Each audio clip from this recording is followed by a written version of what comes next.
di sini ya.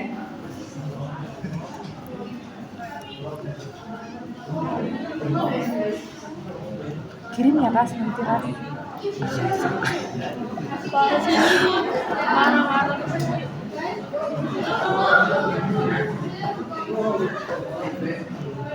Coba cek cuaca Ras, hujan, panas atau panas? Paras mau hujan Cok. Jangan gitu lah Ras, ini pakai sepatu Ras. Aku ada setel, buat setel. Bangga lah.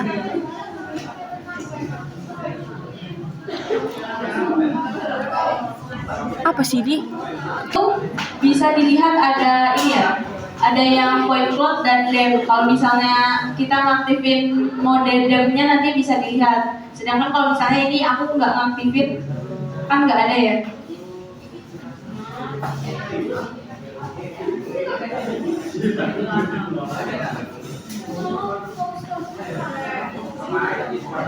Nah ini kan nggak ada, di bawahnya nggak ada dem sama point cloud karena aku nggak pas mulanya nggak ngaktifin yang demnya gitu ya. Tapi nanti kalau misalnya hasilnya kayak gini, nge-save-nya gimana Mbak? Nge-save-nya kayak gini ya. Karena ini tuh udah langsung ke save ke internalnya, jadi misalnya ini projectnya yang UGM ini bisa langsung ekspor seperti ini, atau enggak langsung buka di folder kayak gini, open folder, karena dia udah langsung terbaca ketika kita membuat project. Contohnya kayak gini. Ini yang untuk project UGM. Nah ini kan tadi ada beberapa project yang udah aku bikin, contohnya ada tes tadi itu tes 2 dan sebagainya. Nah yang UGM tuh bisa langsung ke save kayak gini, jadi kalau kalian misalnya udah selesai langsung nge-close itu nggak apa-apa, nggak usah diekspor. Nanti untuk datanya itu di format yang leader, pilih yang folder leader ini. Terus ada yang las, yang format las ini teralas.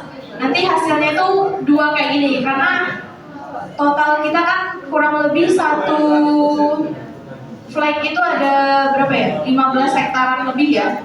Nah kalau dibuka di global mapper gitu, sebentar ya teman-teman. Ini kalau misalnya kita buka di global mapper, hasilnya itu ada 2 kayak gini, yang 1 dan 02.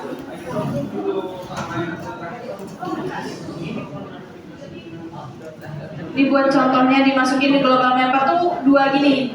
2 itu maksudnya emang teranya itu akan mengekspor cuma sebagian itu. Jadi ada beberapa maksimal tera itu berapa hektarnya gitu.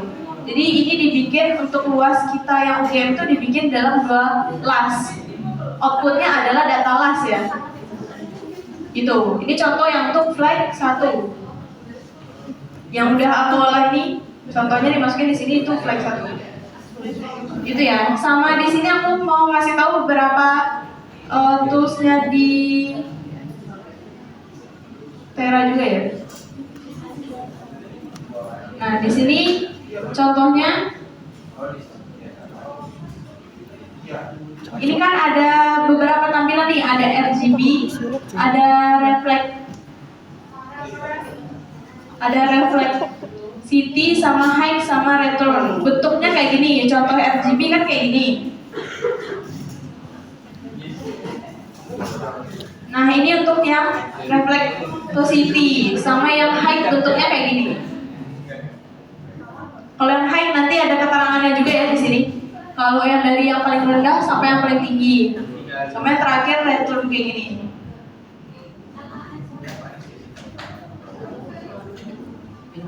Nah gini. Terus kalau misalnya kita mau melihat ini profilnya juga bisa. Ini ada tools di atas sini, tools profil.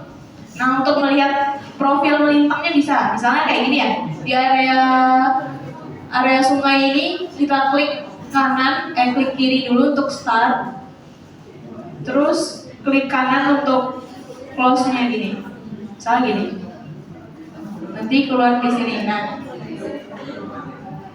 ini bentuk kontur sungai Codenya kayak gini, profil melintangnya gini. Kalau misalnya masukin ke Sini juga bisa.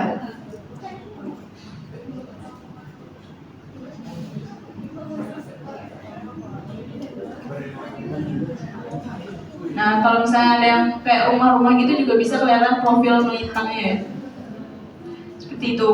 Terus kalau misalnya measurement juga bisa ya di sini. Contohnya di sini. Ini profil beberapa, kalau misalnya mau menghitung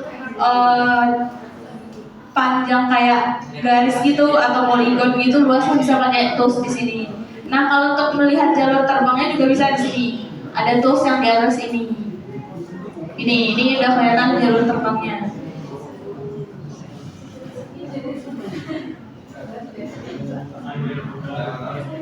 Gitu ya. Ini kalau tampilan dari sampingnya kayak gini. Begitu. Emang agak berat sih ini kalau mau mengolah semuanya. Tapi nanti kalau misalnya project salah satu flag udah selesai, kan bisa langsung tambahkan lagi project dari sini. Ini tambah ini.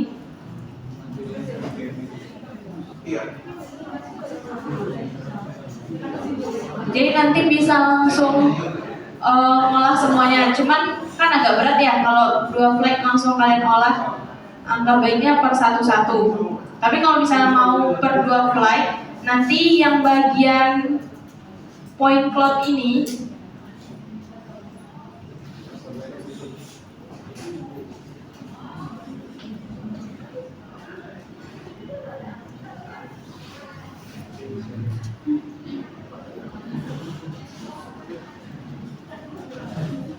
nah, yang di bagian point cloud ini, yang bagian merge point cloud output ini bisa diaktifin kalau misalnya langsung mau ngolah dalam beberapa flag. Biar beberapa flag itu nanti langsung ke merge gitu jadi satu. Kalau mau langsung ngolah sekaligus gitu. Ada yang mau bertanya dulu nggak?